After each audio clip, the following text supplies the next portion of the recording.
জগতের প্রত্যেকটি কাজ কিন্তু শিল্প হতে পারে। আমাদের জীবন বোধটাই কিন্তু এক ধরনের শিল্প। আমাদের হাঁটা চলা, উপস্থাপনা, কথা বলা সব কিছুই শিল্প, হাতের লেখাটাও।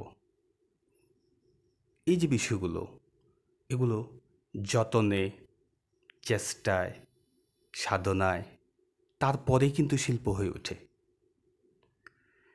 আমার এক সহপাঠী, যখন আমি শিক্ষার্থী ছিলাম আর কি, সহপাঠী বলেছিল, বন্ধু, আমার হাতের লেখাটা সুন্দর হয়ে উঠছে না, অনেক চেষ্টা করেও সুন্দর হচ্ছে না।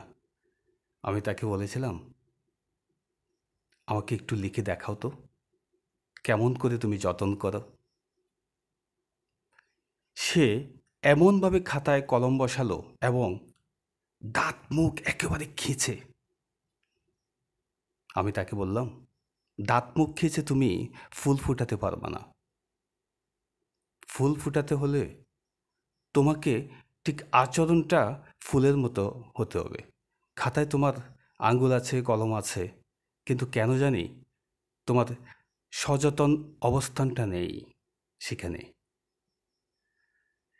এটা এক ধরনের চরম বাস্তবতা, যেটা প্রত্যেকটি কাজে আমাদের অবচেতন অবস্থান নয়, চেতন অবস্থান থাকতে হবে। আঙ্গুল আছে, খাতা আছে, কলম আছে, সব কিছু কিন্তু আমার, কিন্তু হাতের লেখা কেন কাকের আর বকের হবে?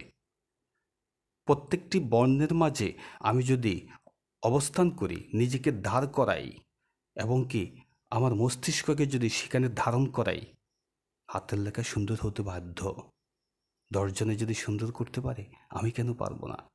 10 জনে যদি ফুল ফোটাতে পারে, আমি কেন পারবো না? আমাকে পারতে হবে। ভালো থাকবেন।